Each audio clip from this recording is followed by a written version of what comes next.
আসসালামু আলাইকুম ওয়া রাহমাতুল্লাহি ওয়া বারাকাতুহু। সুপ্রিয় শিক্ষার্থী বন্ধুরা, কেমন আছো তোমরা? আশা করি তোমরা সকলেই এই দুর্যোগময় সময়ে আল্লাহর অশেষ রহমতে ভালো আছো, সুস্থ আছো, বাসায় আছো। তোমাদের দোয়ায় আমিও আল্লাহর অশেষ রহমতে ভালো আছি, সুস্থ আছি। Shimul memorial lords of school and college, Rajshahi, চতুর্থ শ্রেণীর ইসলাম ও নৈতিক শিক্ষা ক্লাসে তোমাদের সাথে আছি আমি মনিরুল ইসলাম, সহকারী শিক্ষক, ইসলাম ও নৈতিক শিক্ষা। সুপ্রিয় শিক্ষার্থী বন্ধুরা, আজ আমরা চতুর্থ অধ্যায় থেকে আলোচনা করব রিভিশন ক্লাস। যে ক্লাসটা আমরা আগে পড়েছিলাম, আজ আমরা আবার সেই ক্লাসটা করব। এই ক্লাস থেকে আমরা যে বিষয়গুলো শিখতে পারবো তা আমরা স্লাইডের দিকে দেখবো। এবার হরকত সম্পর্কে জানতে পারবো, অর্থাৎ এক যখন এক যে এক পেশকে যে হরকত বলা হয়, এই হরকত সম্পর্কে তোমরা জানতে পারবে, বলতে পারবে, ব্যাখ্যা করতে পারবে। তারপর দেখতে পাচ্ছ আমরা তানবিন সম্পর্কে জানতে পারবে। তানবিন দুই যখন দুই যে দুই পেশকে তানবিন বলে, এই তানবিন সম্পর্কে তোমরা বলতে পারবে, জানতে পারবে, ব্যাখ্যা করতে পারবে। তানবিন গুলো কি সেগুলো চিনতে পারবে, তানবিনের পরিচয় পাবে। যজন সম্পর্কে জানতে পারবে যে যজন গুলো কি, যজন কাকে বলা হয়, যজনের চিহ্ন কয়টি, যজনের অপর নাম কি, সেইগুলো তোমরা জানতে পারবে, বলতে পারবে বা ব্যাখ্যা করতে পারবে। যজনের চিহ্ন সম্পর্কে জানতে পারবে যে যজনের কয়টি চিহ্ন, যজনের চিহ্ন দুইটি, চিহ্ন দুটি কেমন, কিরূপ হয়, চিহ্নগুলো কোথায় বসে সেই সম্পর্কে তোমরা জানতে পারবে, বলতে পারবে, ব্যাখ্যা করতে পারবে, বিশ্লেষণ করতে পারবে। শিক্ষার্থী বন্ধুরা, তাহলে দেখে নিই আজ আমাদের আলোচ্য বিষয়গুলো কি। আজ আমরা হরকত নিয়ে আলোচনা করবো। এক জবর এক যে এক পেশকে হরকত বলে। এই হরকত জবর যে পেশকে আমরা হরকত বলছি, জবর যে পেশ কখন কোথায় বসে সেইটা নিয়ে আমরা আলোচনা করব। তানবিন দুই জবর দুই যে দুই পেশকে তানবিন বলে। এই যে তানবিন দুই জবর দুই যে দুই পেশ কখন কোথায় বসে, তার উচ্চারণটা কেমন হয়, সেইটা নিয়ে আমরা কি করবো, আলোচনা করব। সর্বোপরি আমরা যজন, অর্থাৎ যজনের চিহ্ন কেমন, যজন কি, যজন কাকে বলে, যজন নিয়ে আমরা আলোচনা করব। তাহলে শিক্ষার্থী বন্ধুরা, শুরুতে আমরা দেখে নিই যে হরকত কাকে বলে। হরকত আমরা জানি যে হরকত জবর যে পেশকে হরকত বলে। কি বলে? জবর যে পেশকে হরকত বলে। অবশ্যই আমরা পূর্বের ক্লাসে পড়েছি, এখন আমরা করতেছি যে হরকত কাকে বলে। আরবি ভাষায় বা আমরা জানি যে এক জবর এক যে এক পেশকে হরকত বলে। হরকত কাকে বলে? এক জবর এক যে এক পেশকে হরকত বলে। তাহলে আমরা জানলাম যে এক জবর এক যে এক পেশকে হরকত বলে।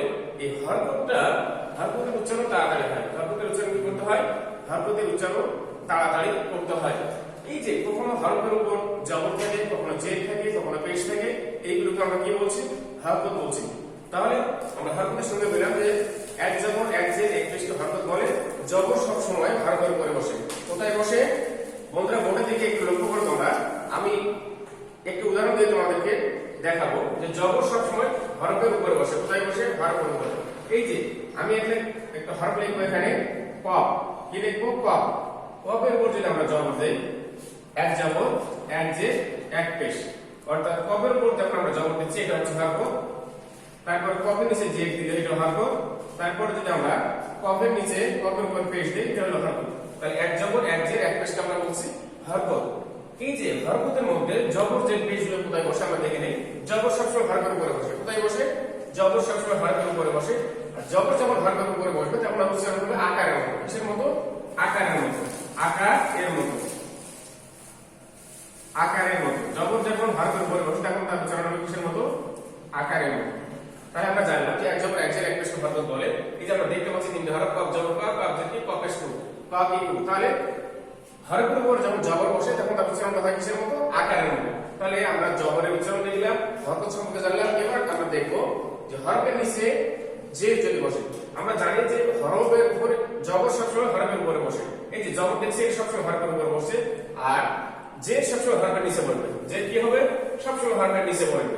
এই যে আমরা কফ দেখছিলাম, কফ জের কি, তা জের তি, বা জের বি, র জের বি। এইভাবে যেটা যে সে সবসময় কি বলবে? হরফের নিচে বলবে।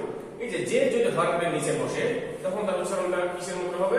রস্বইকারের মতো হবে, অর্থাৎ ইকারের মতো হবে। ইকার এর মতো। তাহলে আমরা জানলাম যে হরকত জবর যে পেশকে হরকত বলে। জবর সবসময় হরফের উপরে বসবে, আর যে সবসময় হরফের নিচে বসবে। যে কখনো হরফের উপরে বসবে। যখন যেটা হরফের নিচে বসবে তখন তার উচ্চারণটা হবে ইকারের মতো। কিসের মতো? ইকারের মতো। তাহলে জবর যে পেশ আমরা জানলাম। এবার আমরা দেখে নিই যে যে পেশ, আমরা জবর জানলে ভার্বের উপরে বসে, যে জানলে ভার্বের নিচে বসে, তাহলে পেশটা কোথায় বসে? পেশ অবশ্যই ভার্বের উপরে বসে। আমাদের স্মরণ রাখতে হবে বন্ধুরা যে দুইটা জবর যে পেশের মধ্যে দুইটা চিহ্ন, জবর আর পেশ সবসময় ভার্বের উপরে বসবে। এই যে আমরা পপ লিখলাম, এখানে পপের উপর পেশ দিব, পপ পেশ কু। কিন্তু এর নিচে যদি আমরা জেড দেই তাহলে কি হবে? এটা পপ জেড কি। তাহলে আমাদের স্মরণ রাখতে হবে যে জবর এবং পেশ সবসময় ভার্বের উপরে বসবে। দুটো জিনিস, জবর এই চিহ্ন পেশের চিহ্ন, আর এই হলো জবরের চিহ্ন। জবর আর জেরের চিহ্ন একই রকম, জবর আর জেরের চিহ্নটা একই রকম, একটা উপরে বসে আর একটা নিচে বসে। যেহেতু আমরা জবর জের পেশ নিয়ে পড়তেছি, তাহলে আমরা জানলাম যে জবর আর পেশ এই দুটো হরফের উপরে বসবে, বাদ বাকি যেগুলো আছে যে সেটা হরফের নিচে বসবে। তাহলে যদি হরফের নিচে বসে, তাহলে আমরা যদি দেখে নেই যে জের নিচে বসলে এবার পেশটা উপরে বসবে, কপ পেশ উ। এই যে উকারের উচ্চারণ হবে। যদি কোন হরফের উপরে পেশ বসে, তাহলে সেই হরফের উচ্চারণ হবে উকার এর মতো, উকার এর মতো।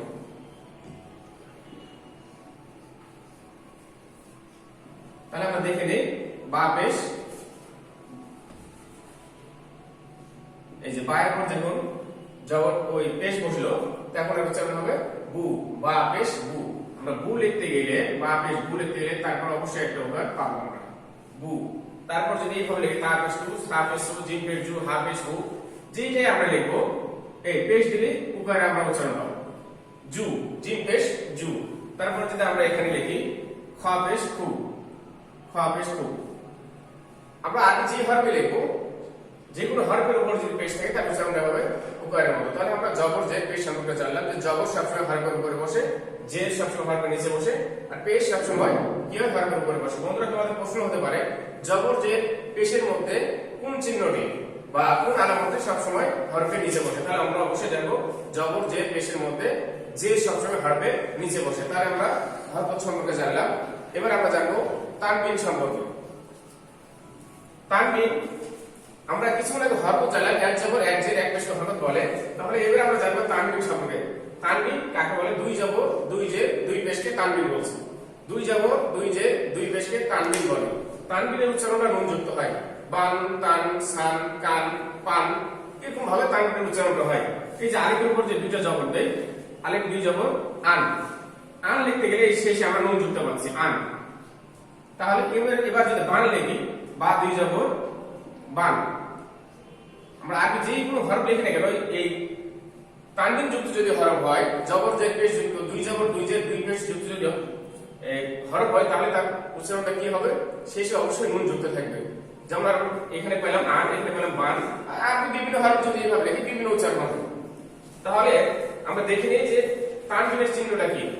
আমরা এখানে একটি হরফ লিখবো, জিম লিখলাম, তারপর লিখবো আমরা হা, তারপর লিখবো আমরা খ, তারপর লিখবো দাল। এই যে আমরা বলতেছি যে দুই জবর দুই জের দুই পেশকে তানবিন বলে, তানবিনের উচ্চারণ নুন যুক্ত হয়। তাহলে যদি আমরা এখানে জিমের উপর দুই জবর দেই, জিম দুই জবর জাল, আমরা জানি বন্ধুরা যে কিন্তু সবসময় হরফের নিচে বসে, সেটা তানবিন হোক আর হরকত হোক। এখন যদি আমরা এই হায়ের নিচে দুই জের দেই, হা দুই জের হিম, অর্থাৎ আমরা যেখানে যাবো সেখানে শেষে নুন যুক্ত আমরা পাবো। তারপরে যদি আমরা দালের উপর দুই পেশ দেই, দাল দুই পেশ দুন, তাহলে জান হিম দুন। এই যে এই হরফগুলো লিখতে গিয়ে আমরা কি পাচ্ছি যে হরফের শেষে অবশ্যই নুন যুক্ত একটা আমরা শব্দ পাচ্ছি। তাহলে আমরা জানলাম যে তানবিন যুক্ত হরফের শেষে অবশ্যই নুন যুক্ত হবে, কিন্তু তানবিন গুলো কি কি? দুই জবর। এই যে আলিফ দেখলাম, আলিফের উপর এই যে দুইটা জবর থাকে, দুই জবর দুই জের, তারপরে দুই পেশ, এইগুলোর নাম বলছে তানবিন। এইগুলো হচ্ছে তানবিন। এর আগে আমরা দেখলাম আলিফের উপর যদি একটা জবর থাকে, এক জবর এক জের এক পেশ, এটাকে আমরা বললাম হরকত। কিন্তু তার বিপরীত এখানে যদি দুই জবর হয়, দুই জের হয়, দুই পেশ হয়, তাহলে তার নাম হবে তানবিন। তাহলে অবশ্যই আমরা বন্ধুরা হরকত আর তানবিন সম্পর্কে যে আমাদের সংশয়, যেটা নিয়ে আমরা সংশয় বা বুঝতে ভুল করি যে হরকত আর তানবিন মনে হয় একই জিনিস, অনেকে আমরা খাতায় আবার ভুলে লিখি যে হরকত দুই জবর দুই জের দুই পেশকে হরকত বলে, এক জবর এক জের এক পেশকে তানবিন বলে, এরকম আমরা দেখেছি খাতায়। অবশ্যই তোমরা এই বিষয়টা খেয়াল রাখবে যে দুইটা যখনই জবর হবে, তখন সেটা হবে তানবিন। আর যদি একটা জবর হয়, একটা জের একটা পেশ হয়, সেটা হবে হরকত। তাহলে হরকত আর তানবিন নিয়ে যে আমাদের সংশয় সেটা আমাদের অবশ্যই দূর হবে। অবশ্যই সেই হরকত আর তানবিনের যে সংশয় সেটা আমরা দূর করেছি ইনশাআল্লাহ। এবার আমরা দেখব যে যজম। যজম কাকে বলে? আমরা জানি যে আরবি ভাষায় এমন একটি চিহ্ন রয়েছে যে চিহ্ন আরবি ভাষায় এমন একটি চিহ্ন রয়েছে যে চিহ্নর পূর্বের হরফে জবর জের পেশ থাকবে, কিন্তু তার আগের হরফে জবর জের পেশ কিছু থাকবে না। আরবি ভাষায় এমন কতগুলো হরফ রয়েছে যে হরফগুলোর আগের হরফে জবর জের পেশ থাকবে, কিন্তু তার পরের হরফে জবর জের পেশ কিছু থাকবে না। তাহলে কি থাকবে? জবর জের পেশ যদি কিছু না থাকে তাহলে অবশ্যই একটা চিহ্ন থাকতে হবে। কি থাকতে হবে? অবশ্যই একটা চিহ্ন থাকতে হবে। তাহলে এই চিহ্নটাকে জবর জের পেশের পর যে চিহ্নটা আমরা পাচ্ছি সেই চিহ্নটাকে আমরা বলছি কি? সাকিন। তাহলে আমরা আবার জানি যে আরবি ভাষায় এমন কতগুলো হরফ আছে যে হরফগুলোর আগের হরফে জবর জের পেশ আছে, কিন্তু পরের হরফে কোনো চিহ্ন নেই। পরের হরফে যদি কোনো চিহ্ন না থাকে, শুধু একটা চিহ্ন থাকবে। এটা কেমন কথা? পরের হরফে কোনো চিহ্ন নেই, একটা চিহ্ন থাকবে। যে চিহ্নটাকে আমরা জবর জের পেশ তানবিন হরফ কিছুই বলি না, কিছুই ধরে না, বিধায় এই চিহ্নটাকে নিয়ে মানে বড় কোনো নাই, এই চিহ্নটা নিয়ে বড় কোনো সংশয় নেই। এই চিহ্নটা এরকম থাকলেই যজম। তাহলে আমরা যে সময়টা পাচ্ছি আরবি ভাষায় এমন কতগুলো হরফ আছে যে হরফের আগের হরফে জবর জের পেশ থাকবে, কিন্তু পরের হরফে কিছু থাকবে না। এই যে আমরা দেখি, আমরা যদি এখানে লিখি লাম, লাম সাকিন। আরবি ভাষায় আমরা কি লিখলাম? আগের হরফে জবর জের পেশ আছে, কিন্তু পরের হরফে কিছু কোনো চিহ্ন নেই। এই যে পরের হরফে যে আমরা চিহ্নটা দেখতে পাচ্ছি, এই চিহ্নটা এটা হলো সাকিন। তাহলে এর কোনো কাম নাই। এই সাকিনের বা এই আলামতের কোনো কাম নাই। আমরা যদি নুনের উপর দিয়ে একটা সাকিন দেই, কোনো উচ্চারণ নেই, একে আমরা নুন উচ্চারণ করি, বিধায় আরবি হরফের আগের হরফে দেখতে হবে। আরবি ভাষায় কিছু হরফ আছে যে হরফগুলোর আগের হরফে জবর জের পেশ থাকবে, পরে এরকম চিহ্ন থাকলে সেই চিহ্নটাকে আমরা বলছি কি? সাকিন। তাহলে আমরা এখানে দেখলাম, আর একটু উদাহরণ দেখে নেই আমরা। তান দেখি, এই তা নুন জবর তান, এই যে অবশ্যই চিহ্নটা পাচ্ছি। আবার অনেকে আমরা দেখি কুল, কাপ লাম পেশ কুল। তারপর আমরা পাই কি দেয়, কাপ জের কি, কাপ লেজের কি, লাম জবর, এই যে কি দেয়। অর্থাৎ আমরা যে চিহ্নটা দেখতে পাচ্ছি এই চিহ্নটার নাম হলো যজম। এই চিহ্নটার নাম হলো যজম। যজমের চিহ্ন দুইটি। যজমের চিহ্ন কয়টি? দুইটি। বন্ধুরা তোমরা এটা ভুল করো বারবার। এই যে এইভাবে একটা চিহ্ন দেওয়া হয় যজমে, আর ঠিক খারাপ করে এইভাবে একটা চিহ্ন দেওয়া হয়, দুটোই কিন্তু যজমের চিহ্ন ঠিক। তাহলে আমরা যজমের চিহ্ন অবশ্যই জানবো দুইটি। এই যে একটা চিহ্ন আর এই যে একটা চিহ্ন, এটা হলো যজমের চিহ্ন। দুটো হলো যজমের চিহ্ন। যে দুটোর মধ্যে যেকোনো একটা দিকে আমরা কি করবো? অবশ্যই নাম্বার পাবো, আমাদের ভুল হবে। আর আমরা জানি যে যজমের অপর নাম সাকিন। যজমের অপর নাম কি? সাকিন। বন্ধুরা এই যে আমরা যে এই সাকিন গুলো দাগ দিচ্ছি, এগুলো কিন্তু যজমের সাকিন না। এগুলো তোমাদের বোঝানোর জন্য দাগ দিচ্ছি, তোমরা যেন চিনতে পারো যে এটা সাকিন, এটাও সাকিন। হ্যাঁ, আমরা যে দাগ দিয়েছি এই দাগ আবার মনে করো না যে এটা কোনো যজমের চিহ্ন। আমরা আবার দেখে নেই যে যজমের চিহ্নটা হয় দুই রকম। এই যে একটা চিহ্ন আর এই যে একটা চিহ্ন, এই একটা চিহ্ন আর এই একটা চিহ্ন, এইগুলো হয় যজমের চিহ্ন। আমরা জানি যে যজমের অপর নাম সাকিন। যজম যুক্ত হরফ তাদের উচ্চারণ হয় কুল, লাম, তাম, বান। এই যজম যুক্ত উচ্চারণগুলো কি হয়? তাড়াতাড়ি হয়। তাহলে বন্ধুরা আমরা কি জানলাম? হরকত জানলাম, এক জবর এক জের এক পেশকে হরকত বলে। তারপর তানবিন জানলাম, দুই জবর দুই জের দুই পেশকে তানবিন বলে। আবার কি জানলাম? যজম জানলাম যে আরবি হরফে এমন কতগুলো হরফ আছে যে হরফগুলোকে যে হরফের আগের হরফে জবর জের পেশ থাকবে, কিন্তু পরের হরফে একটা চিহ্ন থাকবে, যে চিহ্নটাকে আমরা কি বলছি? সাকিন বলছি। তাহলে জবর জের পেশের মধ্যে যে আমাদের পার্থক্য, দুই জবর দুই জের দুই পেশ হলে তানবিন, আর এক জবর এক জের এক পেশ হলে কি? সেটা হলো হরকত। জবর আর পেশ সবসময় হরফের উপরে বসে, আর জের সবসময় কি হয়? হরফের নিচে বসে। তাহলে শিক্ষার্থী বন্ধুরা দেখে নেই আজ ক্লাস শেষে আমরা মূল্যায়নে কি পাচ্ছি? মূল্যায়নে আমরা পাচ্ছি যে যজম কাকে বলে। আমরা কিছুক্ষণ আগে বললাম যে আরবি ভাষায় এমন কতগুলো হরফ আছে যে হরফগুলো আগের হরফে জবর জের পেশ থাকে, কিন্তু পরের হরফে কোনো চিহ্ন থাকে না, একটা চিহ্ন থাকে, যে চিহ্নটাকে আমরা কি বলছি? যজম বলছি। তারপরে দেখতে পাচ্ছি তানবিন কাকে বলে। তানবিন হলো দুই জবর দুই জের দুই পেশকে তানবিন বলে। তারপরে আছে হরকত কাকে বলে। এক জবর এক জের এক পেশকে হরকত বলে। হরকত গুলো কি কি? হরকত গুলো কি কি বন্ধুরা? জবর জের পেশ।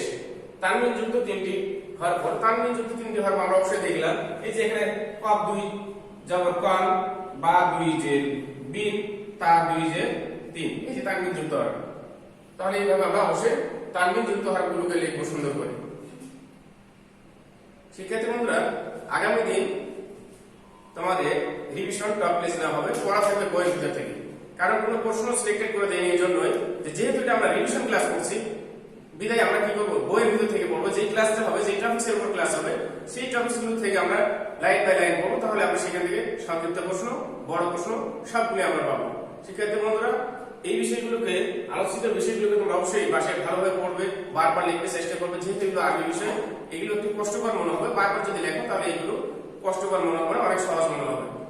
শিক্ষার্থী বন্ধুরা, আগামী ক্লাসে আবার তোমাদের সঙ্গে দেখা হবে। সেই পর্যন্ত তোমরা সবাই ভালো থাকবে, সুস্থ থাকবে। আল্লাহ হাফেজ।